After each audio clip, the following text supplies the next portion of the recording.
This is a Classical Cafe. I'm Caitlin Matson. We welcome into the green room this afternoon Maestro Richard Koshgarian. He leads the Hutchinson Symphony Orchestra. They are preparing for their next concert, which is next Thursday evening. Hello, Richard. How are you? I'm well. Thank you, Caitlin. Thanks for having me. It's always wonderful to have you here. The Hutchinson Symphony Orchestra performing their season at the Fox Theater, which is historic and quirky and beautiful. Such a wonderful venue for the orchestra. And this very final concert is featuring somebody very special. Who is your soloist? Our soloist is Dr. Timothy Jones from Wichita State University, also with Wichita Symphony. Dr. Jones is a violinist. I'm sure many people know that, but I thought I'd clarify for those who might not be familiar with him. An amazing violinist, and he joined us last season and played the Tchaikovsky Violin Concerto, and we were so thrilled with that we asked him to come back for an encore performance, and he was so kind and gracious to agree. And so he'll be back with us next Thursday, and he will be playing the Mendelssohn Violin Concerto. And what else is on the program? And on the program also is a piece that, it's not very well known. Sure. It is the New World Symphony by Antonin Dvorak. What's that? What on earth is that?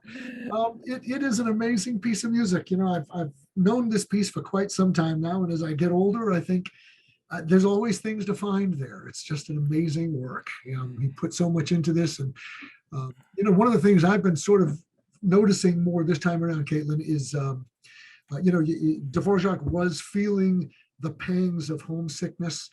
He was in America when he wrote this piece and was feeling that, and noticing so many of the harmonic relationships that he built into this piece, establishing really this E major, B flat major polarity that is permeates the entire work. It's throughout, and he's constantly telling us, I miss my home. I miss my home. Yeah, it's amazing. I'm embarrassed to say that the first few times I went through the score, I was aware of relationships, but not in the sense of what do they mean.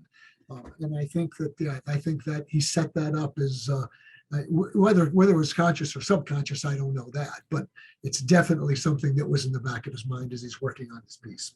Oh, gosh, and how wonderful to listen to it now with that perspective. And knowing what we know about, him being in America when he wrote it, and African American spiritual influences and the, American folk music, those influences are also there as well. And we talk about a piece, symbolizing home or communicating homesickness. America has kind of accepted this piece and taken partial credit for it. Yes, right. And there's a lot of debate in the musicological circles whether or not the piece is actually American or whether it is, and just that he would have written this if he were still in Czechoslovakia. It certainly has its European roots. There's no doubt about that. But yeah, I think that what you just pointed out, that the Native American music, African American spiritual, and other forms definitely are in his mind. Not to a blatant degree, I don't think, but they're definitely there as you go through it. Mm. And the Mendelssohn Violin Concerto is well known enough and distinctive enough that we don't need to describe it in any other way other than the Mendelssohn Violin Concerto. Was he big on writing concerti? Yeah, he's got a couple piano concertos. I'm trying to remember what else.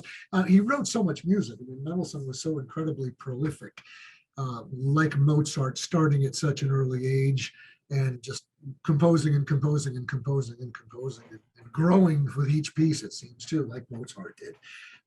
Such an amazing musical talent there. The violin concertos, again, like the Dvorak, I mean, it's such a well-known work and such a popular work. But again, going back to it, and I've known this work again a long time. I've been around a long time, so I know some of these pieces pretty well.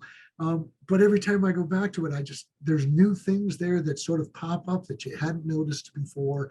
And it is so remarkably fresh.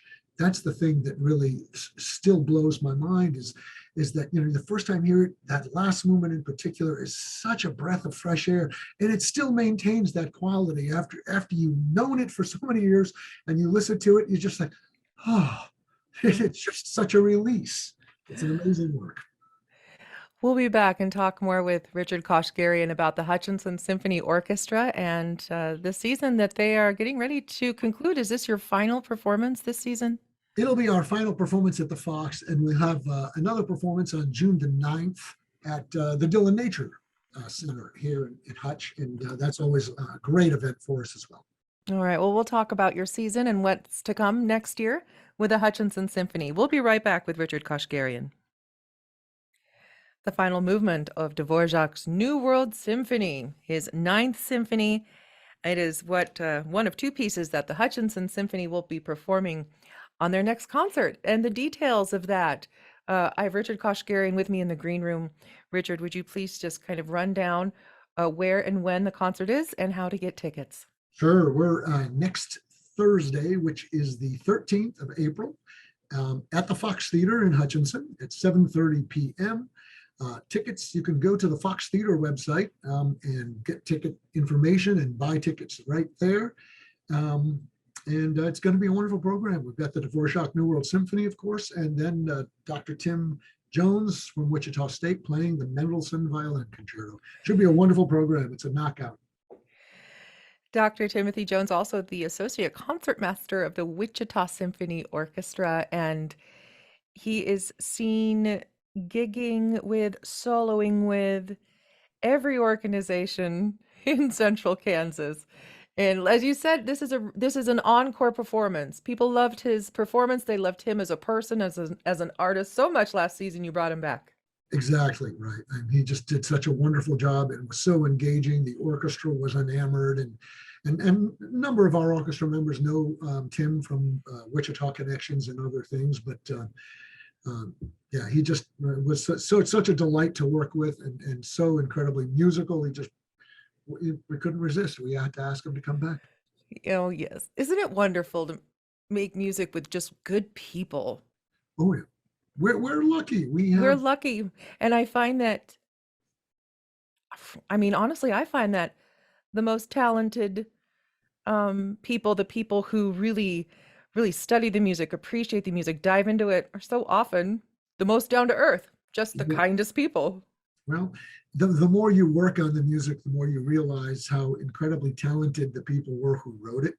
And that tends to sort of bring you down to earth. Humbles us all. That's right. So you can get tickets at the Fox box office the night of the concert, or get them in advance at hutchinsonfox.com. For further information about the concert, which is next Thursday evening, go to hutchinsonsymphony.org. Again, Dvorak's New World Symphony starts out the evening, and it ends with this encore performance by Dr. Timothy Jones performing Mendelssohn's Violin Concerto. And you are going to be playing at the Dillon Nature Center, also in Hutchinson, in June. Is that correct? That is correct. On June 9th, which is a Friday evening, the Hutchinson Symphony will be at Dillon Nature. It's a free concert, so everyone is invited to come and enjoy the outdoors and enjoy some wonderful music. And are you anticipating releasing details about next season soon? Very soon. We've got a few guest artists we're working with closely and trying to finalize exact dates and details, but hopefully in the next week, no more than 2, I hope. That's great. The Hutchinson Symphony Orchestra performs next Thursday evening at the Fox Theater in Hutchinson, highlighting the talents of not only the orchestra, but Dr. Timothy Jones. Thank you, Maestro Richard Koshgarian. Thank you for joining me in the green room and letting us know about this upcoming concert. Have a wonderful time with Tim and your orchestra. Thank you so much for having me.